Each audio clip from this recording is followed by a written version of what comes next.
Y bien, pues vamos a continuar. Nuevamente, para ponernos en sintonía, vamos a recordar lo que era el concepto de la regla de la cadena, pero para funciones de una sola variable. Recuerden que en ese entonces, vamos a ponerlo aquí, para una función, digamos y igual a f de x, recordando un poco el asunto. La regla de la cadena la teníamos reservada como una herramienta útil para poder derivar funciones compuestas.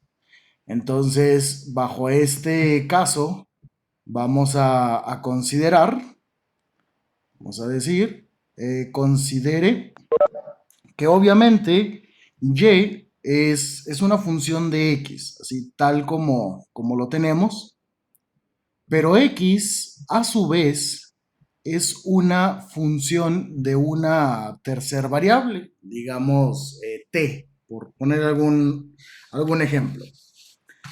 Lo que entendemos desde aquí es que indirectamente, o sea, hay una relación entre estas variables. Decimos que indirectamente y va a ser una función de t una vez que se realice la composición de funciones. La regla de la cadena proponía una estrategia, una fórmula, pues, por llamarle de alguna manera, en la que me permitía derivar a la función sin la necesidad de tener que realizar la composición de la función. Y para ello bastaba con entender qué debería de pasar con el cambio en y. Por ejemplo, sabemos que si t manifestaba un cambio, entonces, ¿qué esperaríamos en x? O sea, si esta variable cambia de un valor a otro, por consiguiente, x también cambia. Y si x también cambia, ¿qué va a pasar con y? Pues si x cambia, moviéndose de un valor a otro, por consecuencia también y va a cambiar. Y esta ruta lo que nos hace entender es que si se manifiesta un cambio en la variable t, implica que también habrá un cambio en la variable y. Y entonces, ¿cómo podíamos nosotros encontrar el cambio en y debido al cambio en t? Precisamente lo que expresa la regla de la cadena. ¿Cómo voy a encontrar esto? Aclaro, sin la necesidad de realizar previamente la composición.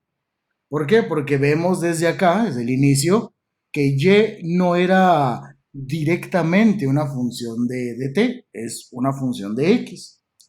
Pues bueno, entendiendo este enunciado, o entendiendo lo que sucede cada vez que va a cambiar t, podríamos decir que todos estos cambios son directamente proporcionales. O sea, para que cambie y, es necesario que primero cambie ¿quién? Que cambie x. Y para que cambie x, entonces va a ser necesario que también cambie ¿quién? Cambie la variable t. Y de esa manera podíamos encontrar nosotros la derivada de y respecto a t, a sabiendas de que y no era directamente una función de la variable t.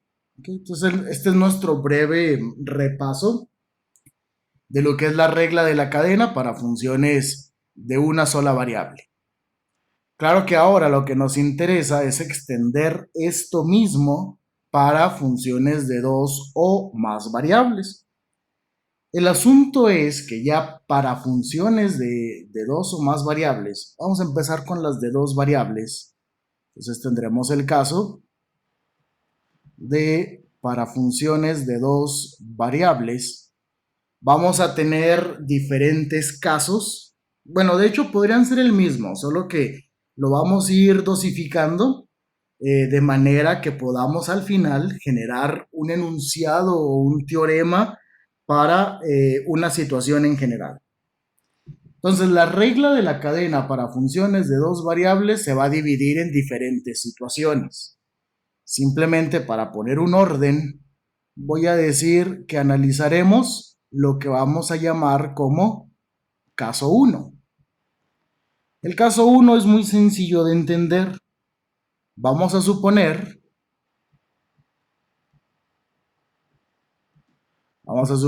que z es una función tanto de x como de y.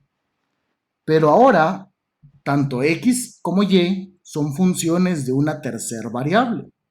Es decir, x, digamos, va a ser función de t, vamos a llamarle función g de t, y también y va a ser una función de t. Con la idea que se tenía arriba del caso de la regla de la cadena para funciones de una sola variable, se entiende que indirectamente, o sea, esto me lleva a la situación de que z también en algún momento sería función de t si nosotros a z la evaluáramos o hiciéramos la composición, que en lugar de poner a x, pusiéramos a g de t, en lugar de poner a y, pusiéramos a h de t, entonces ya lograríamos tener a z como una función directa de t. Lo que quiero ver es qué va a pasar con la regla de la cadena. Bueno, haciendo algo similar a lo que habíamos mencionado acá arriba, nosotros podemos encontrar el cambio en z producido por el cambio en t, repito, sin necesidad de hacer primero la composición de la función. ¿Por qué? Porque puede que la composición vaya a resultar en una función un poco más complicada, con más términos, y su proceso de derivación va a ser también un poquito más largo. Y entonces, ¿qué entendemos? Entendemos que z directamente va a cambiar cuando cambie x. Vean, aquí la notación hay que ponerle atención. De este lado, del lado izquierdo, tengo una notación de derivada ordinaria, porque asumo que z, a fin de cuentas, después de esto de acá, será función de una sola variable. Por eso es una derivada ordinaria. Pero acá tengo una derivada parcial, porque cuando considero que z es función de x y de y, puede cambiar parcialmente si cambia x, pero también puede cambiar parcialmente si cambia quién, si cambia y. Y para que z cambie debido a x, sería necesario entonces que para que cambie x, cambiara quién, cambiara la variable t. Entonces tendría que haber una razón de cambio de x respecto a t. Esto es una derivada ordinaria porque x es función de una sola variable. Y de la misma forma, para que y pueda cambiar y por consecuencia cambie z, vamos a necesitar que también cambie y. Pero para que cambie y, tendría que cambiar estrictamente el valor de t. Y esto es lo que representaría el caso de la regla de la cadena para funciones de una, perdón, para lo que llamamos el caso 1, donde sus variables independientes, x y y, son funciones de una sola variable. Eso sería importante poner aquí. Caso 1, decimos que las variables independientes son funciones de una sola variable. Y bueno, entonces vamos a poner un ejemplo de lo que sería nuestro caso uno. ¿Hasta ahí alguna pregunta? Ok. Bien, entonces como ejemplo nos van a dar una función. Nos dicen que z va a ser igual a x cuadrada y más 3x y cuarta. Y también nos están diciendo que x es seno de 2t. Y nos están diciendo que y va a ser coseno de t. La regla de la cadena no es, por decirlo de alguna forma, obligatorio tener que usarla, pero sí representa una gran ventaja, una gran comodidad para poder derivar funciones. Porque igual puedo ignorar que existe esta regla de la cadena y sin usarla, digamos aquí, sin usar la regla, lo primero que tendría que hacer es la composición de funciones. O sea, sé que toda x de aquí tendría que cambiarla por seno de 2t y toda y tendría que cambiarla por coseno de t. Y entonces ya podría poner a z como función de t. Y en este caso nos quedaría como el seno cuadrado de 2t por el coseno de t más 3 seno de 2t por el coseno cuarto de t. Y entonces aquí nosotros ya podríamos calcular la derivada ordinaria de z respecto a t, porque finalmente logramos que z fuera función de t. Entonces quizá ustedes ahí en su casa quieran comprobar este resultado. El asunto es que pues, tendría que usar u por b y no sé, a lo mejor un montón de fórmulas más. Pero cuando uso la regla, la cosa puede ser un poquito más sencilla. Cuando utilizamos la regla, sabemos que z puede llegar a ser considerada función de t. Y entonces lo que voy a tener aquí, de acuerdo a esto, sería primero la derivada parcial respecto a x de z y luego la derivada, perdón, aquí ya es ordinaria, y luego ya la derivada de x, pero respecto a t, porque precisamente x es función de t, y también voy a tener que tener el cambio de z respecto a y por el cambio de y respecto a t. Eso es lo que tenemos que hacer.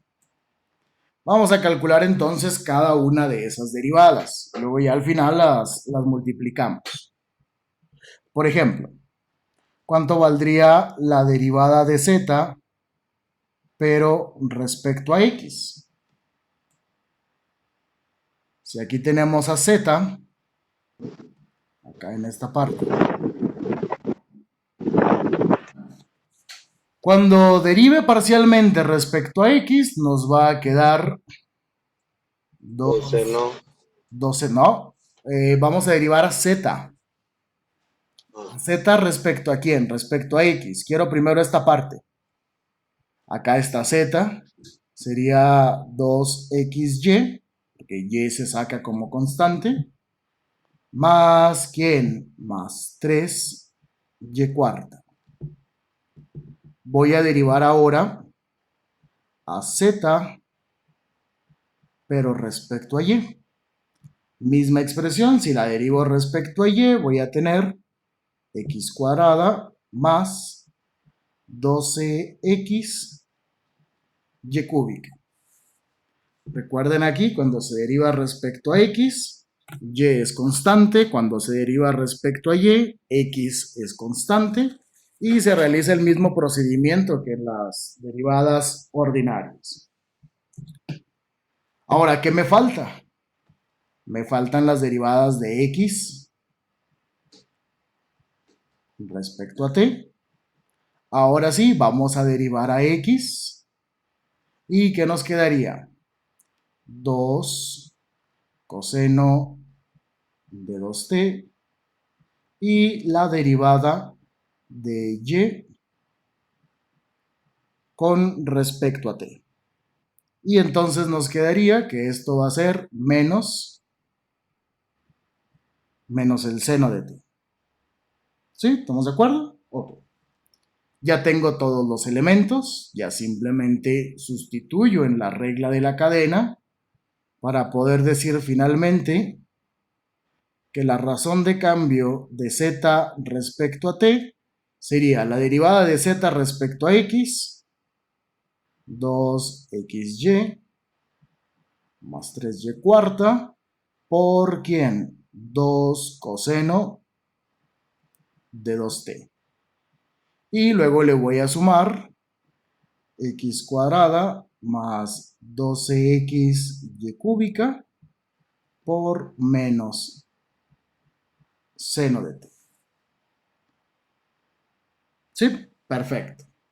Aquí lo único que faltaría es que para encontrar el valor numérico de la derivada de z respecto a t, voy a tener que conocer, obviamente, un valor de t. Y por consiguiente, conociendo ese valor de t, voy a poder conocer a quién, al valor de x y al valor de y. ¿Cómo voy a poder conocer el valor de x y y si conozco a t? Pues simplemente evaluando acá en nuestras expresiones. Digamos que el ejemplo nos pide que encontremos esto para t igual a 0. Obviamente para t igual a 0, primeramente voy a necesitar conocer a x evaluada en 0 y a y evaluada en 0. De lo contrario, no podría hacer la sustitución aquí, porque estos términos dependen de x y de y. Pues bueno, como sabemos que x, la función que nos daban era seno de 2t, ¿qué pasa cuando la evaluemos en 0? Pues nos va a quedar seno de 2 por 0 y esto va a ser 0. Cuando evaluemos a y, coseno de 0, esto me va a quedar 1. Y entonces ya tengo todos los valores necesarios conocidos. Ya puedo sustituir y puedo decir que esa derivada que estábamos buscando respecto a t, en el valor de t igual a 0, finalmente sería ¿quién? Sería el 2 por la x que vale 0, por la y que vale 1, más 3 por y que valió 1. Y luego aquí, esto, pues ya lo evalúo, sería lo mismo. Sería 2 coseno de ¿quién? De 2 por 0. Más, y acá también, ¿no? El valor de x, dijimos que fue 0. Más 12, 0 por 1 al cubo. Por menos seno de 0. Estoy poniendo todos los términos para que ustedes cuando estén repasando, pues más o menos puedan seguirle ahí el camino. Y si ya simplemente me dedico a cancelar términos, pues esto va a ser 0. Esto pues ya sabemos que va a ser 0. Esto también va a ser 0. Y esto va a ser 0. Y al último nos quedaría simplemente ¿quién? Me quedaría este 3 de aquí. Multiplicado por coseno de 0 es 1. Por 2 me va a quedar 2. Y esto va a terminar siendo 6. El proceso es bastante sencillo, aplicando pues la regla de la cadena.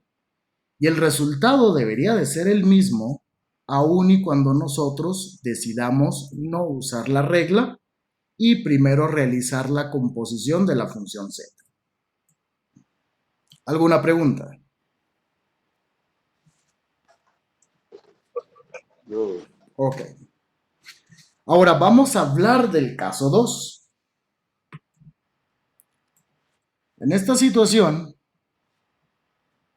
decimos caso 2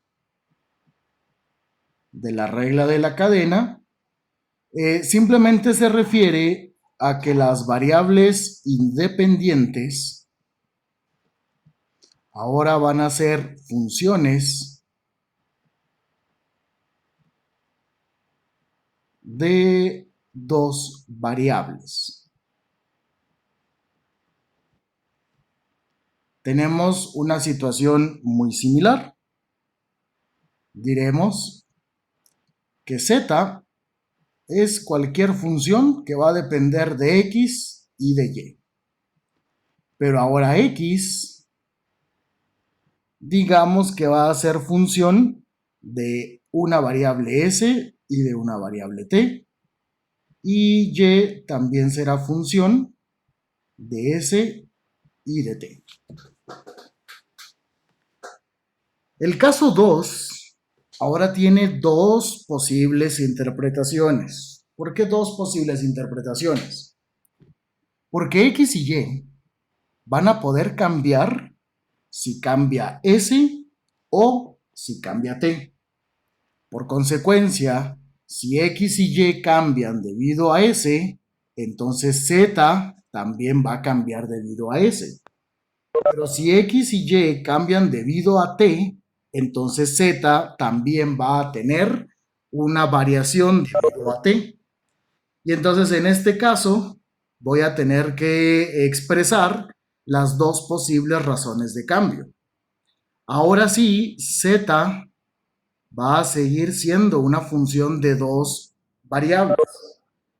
¿Por qué va a seguir siendo una función de dos variables? Porque si hago la composición, por ejemplo aquí voy a poner, antes de que empecemos, voy a decir que z seguirá siendo función de dos variables. ¿Por qué de dos variables? Porque si hago la sustitución, perdón, si hago la composición, ahora z va a ser función de ¿quién? Sería función de g, que a su vez es función de s y de t, y sería función de h, que a su vez sería función de s y de t. Y entonces z sigue siendo ahora función ya no de x y de y, sino de s y de t. Por eso es que sus derivadas, de acuerdo a la regla de la cadena, van a tener que seguir siendo parciales. Vamos a analizar primero el caso en el que z cambie respecto a s. ¿Cuáles son los cambios para que z pueda cambiar debido a s? Pues primero z tendría que cambiar respecto a quién? Respecto a x, respecto a sus variables originales. Pero para que esto suceda, ahora x, que es función de dos variables, por lo tanto lleva la notación de derivada parcial, también tendrá que cambiar respecto a s. Y todavía tengo que sumarle el cambio en z debido a y, porque sabemos que y también puede cambiar si cambia s. Este sería nuestro primer panorama, nuestra primera opción en el caso 2. Pero también se puede dar la situación de que z cambie ahora, pero respecto a quién?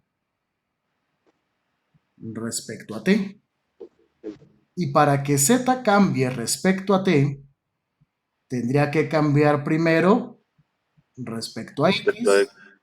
Y ahora x tendría que cambiar respecto a quién?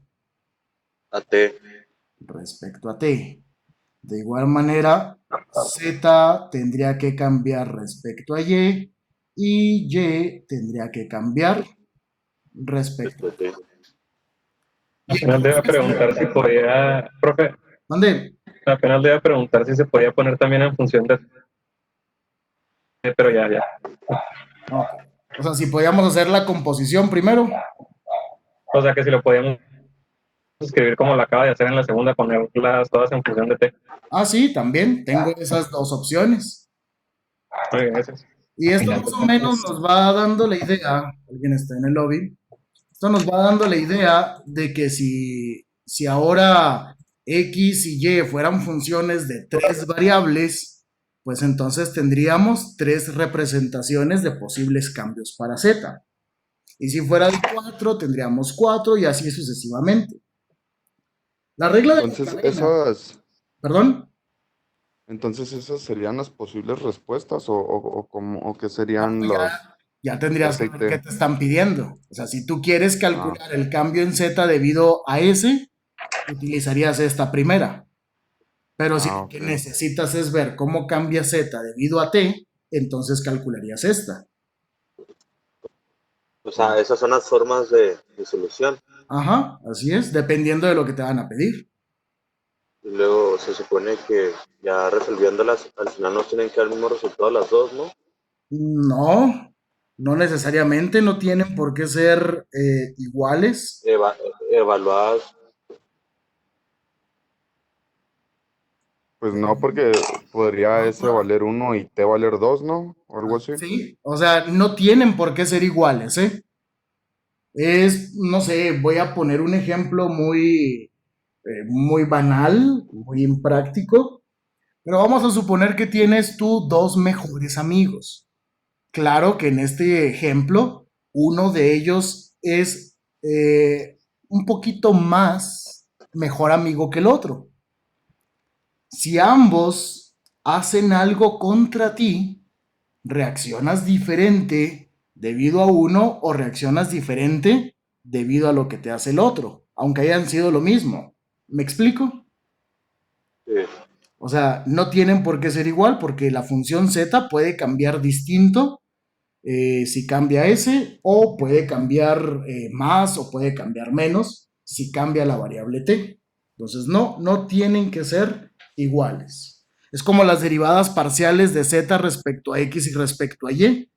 No tienen por qué ser iguales porque probablemente la superficie muestre irregularidades mayores en dirección de x que en dirección de y. ¿Alguna otra pregunta? No, ok. La regla de la cadena no es ni siquiera necesario memorizarla. Puedo expresarla a través de un diagrama de árbol. Diagrama de árbol es bastante sencillo y lo que nos pide es ir acomodando a las funciones. Por ejemplo, la primera función que tengo, o sea, la función más externa, es z. Z es función de quién? de X y Y. Es función de x y es función de y.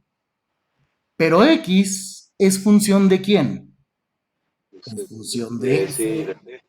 y y también es función de s y de Sí. t. Y entonces lo que voy a hacer es marcar todas las posibles rutas. Puedo tener esta ruta aquí porque z es función de x y de y, x es función de s, x es función de t, y es función de s y es función de t. Y ahora cada una de estas líneas que conecta a una letra con otra indica derivadas.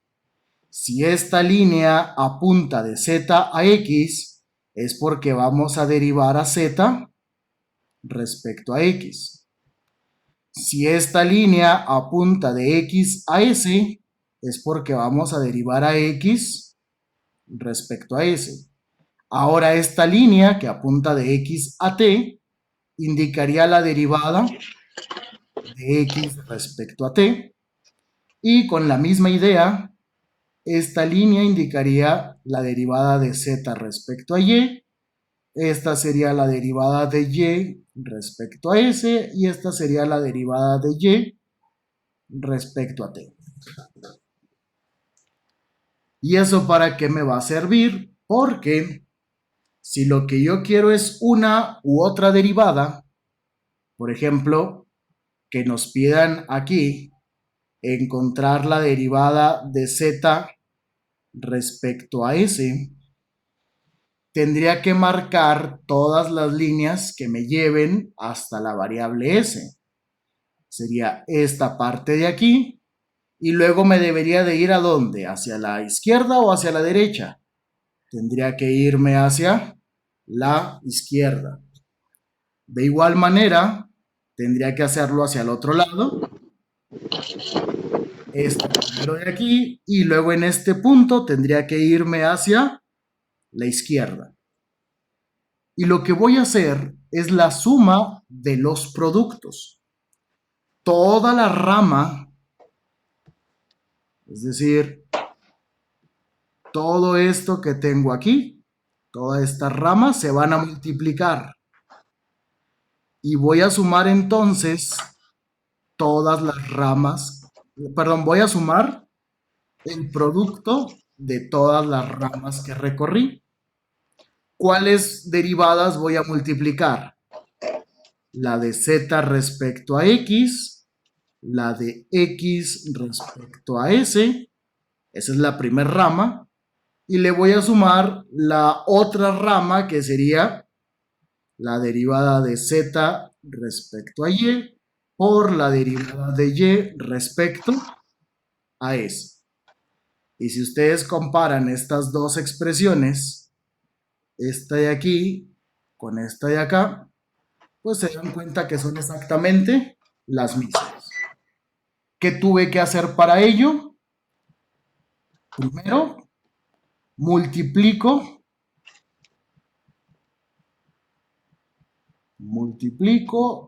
todas las derivadas. Provecho para los que estén comiendo.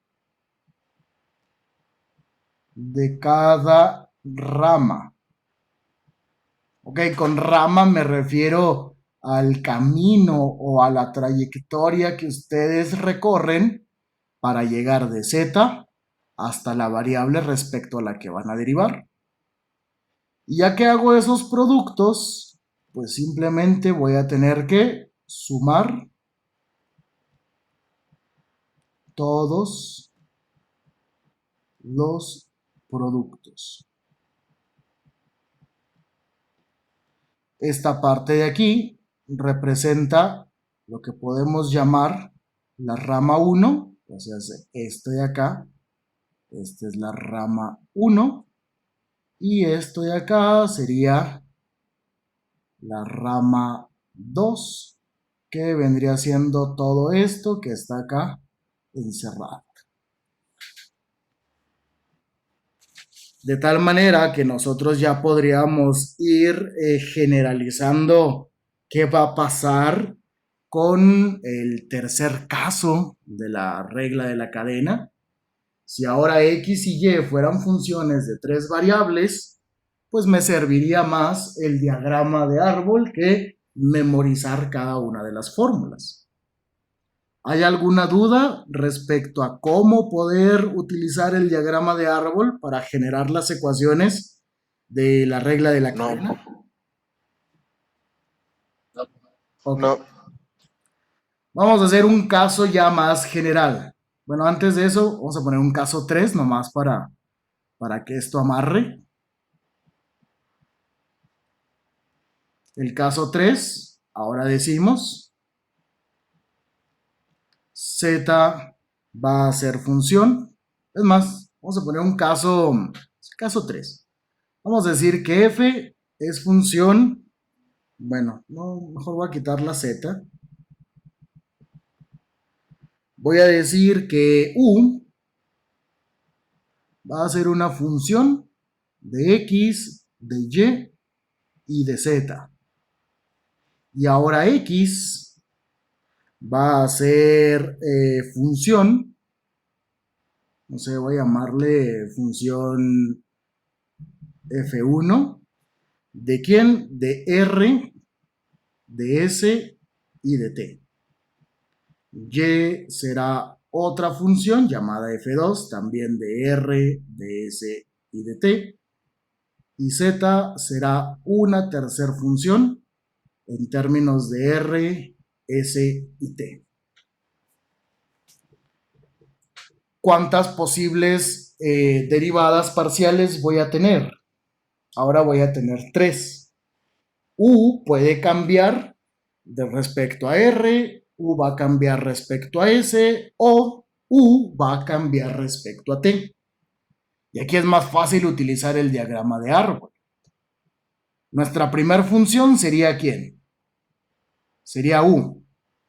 U es función de ¿quiénes?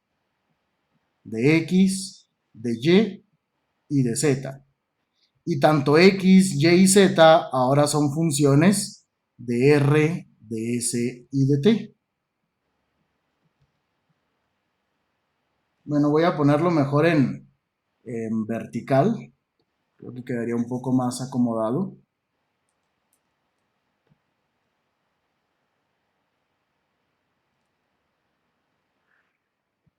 Entonces digo, tengo a U, que es función de X, que es función de Y es función de Z.